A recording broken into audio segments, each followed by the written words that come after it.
Even though Shenandoah Crossing has a working farm, a fishing lake, tennis, pickleball, basketball, volleyball, daily organized activities, and campsites so big and clean, they almost feel premium. Yet, after a full weekend there with the family, we'd probably skip it the next time. Now, I know that sounds contradictory, and that's exactly what I'm going to break down for you today, because the answer tells you something important about what kind of camper you are. I'm going to run the Shenandoah Crossing Resort through the 4 things that actually matter when you're camping with the family: the campsite, the activities, the daily flow, and the overall experience. And I'll give you the honest verdict of who this place is actually built for.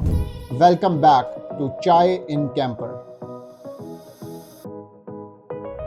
Shenandoah Crossing Resort is in Gordonsville, Virginia. We spent a full weekend here, not a quick overnight, a real family mode weekend. Meals, activities, downtime, the whole experience. And here's the framework I always use.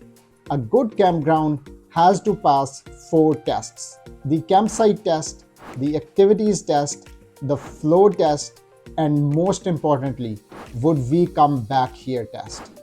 Let's go through them one by one. When we pulled in, the first thing I noticed, and I mean the very first thing, was how clean this place was. Not we swept before guests arrived clean, genuinely well maintained, consistently clean throughout the entire property. The site itself, massive. We had more space than we needed, which, if you have ever packed into a tight campsite with neighbors 5 feet away, you know exactly how valuable that is. Privacy, solid, no complaints. Hookups were top quality and very well kept. Water, electric, everything worked exactly it should be and super clean. Now here's the thing I want you to notice, and this is where I'll start teasing what the whole weekend felt like. The campsites are cement pads, uniform, well spaced, well maintained, and as we settled in, there was a thought that kept coming back to me. This feels more like a neighborhood than a campground, something that my wife observed as well. That one observation I want you to hold on to, because it's not a criticism, it's a description. And whether it's a pro or con for you, that's going to define if this place is right for your family. We'll come back to this in the verdict. But mind you, the campsite itself passes the test. Clean, spacious, well equipped. Now the activities section. This is where things got interesting. There's a lot here. And there's also a $12 experience that almost made the whole trip worthwhile on its own. Believe it or not, the variety of activities here is genuinely impressive. And I don't say that lightly. There's a full playground area with tennis, pickleball, basketball, and volleyball. There's a massive lake where you can fish. And then there's the farm. The farm is the thing I want to talk about. It's a working farm right on the campground property. They run daily guided visits, $12 per person. And let me tell you what that $12 gets you. You see how the farm actually operates. The horses, the chickens, the whole ecosystem. My wife got to pick eggs, which sounds small, but if you have got kids or just want something different to experience, and at the end of the tour, a tractor ride around the campground. For families especially, that's a memory. That's the kind of thing kids talk about on the drive home. So, activities wise, lots to do. Good variety, something for everyone. But, and this is the one thing we did not enjoy, everything is far from each other. The farm is not near the lake. The lake is not near the sports courts. The sports courts are not near your campsite. At least they weren't near ours. We needed the car to move around between activities. If you come here, here's what I do differently. Rent the golf cart at check-in, not day 2, day 1.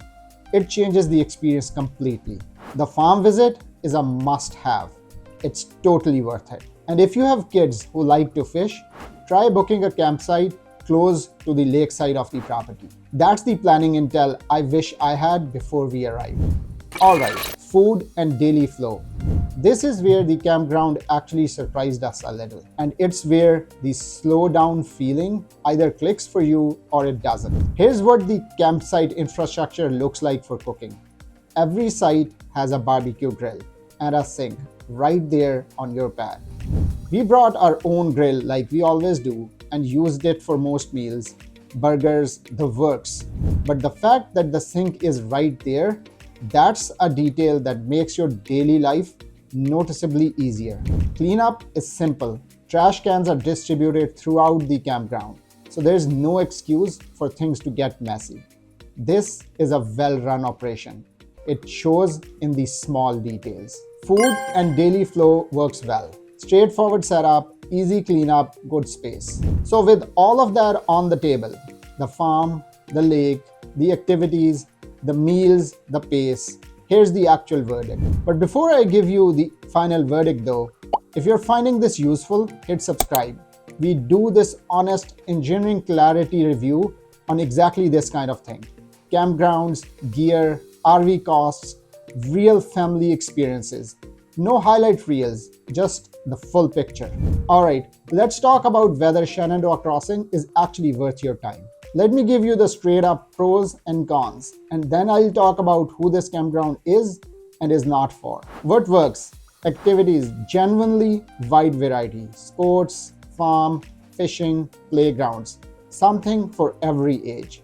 Cleanliness, top marks. Consistently clean from arrival to checkout. Privacy, the campsite size give you real breathing space. Hookup quality, no issues, very well maintained infrastructure. What doesn't work? The distance between everything. You need a car or a golf cart. Without one, you'll feel it. And the big one, it feels more like a neighborhood than nature. That second point, that's the one I've been pointing to since the campsite section, and it's worth being direct about. When you walk around Shenandoah Crossing, you don't feel like you're in the woods. You feel like you're in a very nice, very well maintained outdoor community. The cement pads, the uniform layout, the organized activities, the infrastructure, it's impressive. But it's not wilderness, and for us, that distinction matters.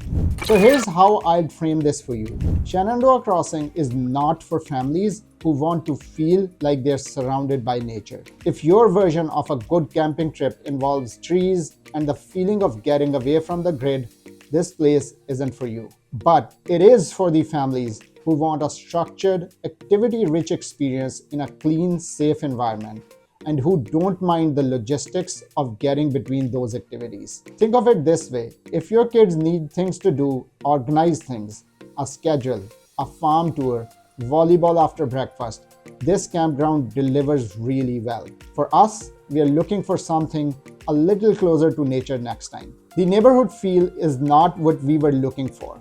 And that's not a knock on Shenandoah Crossing.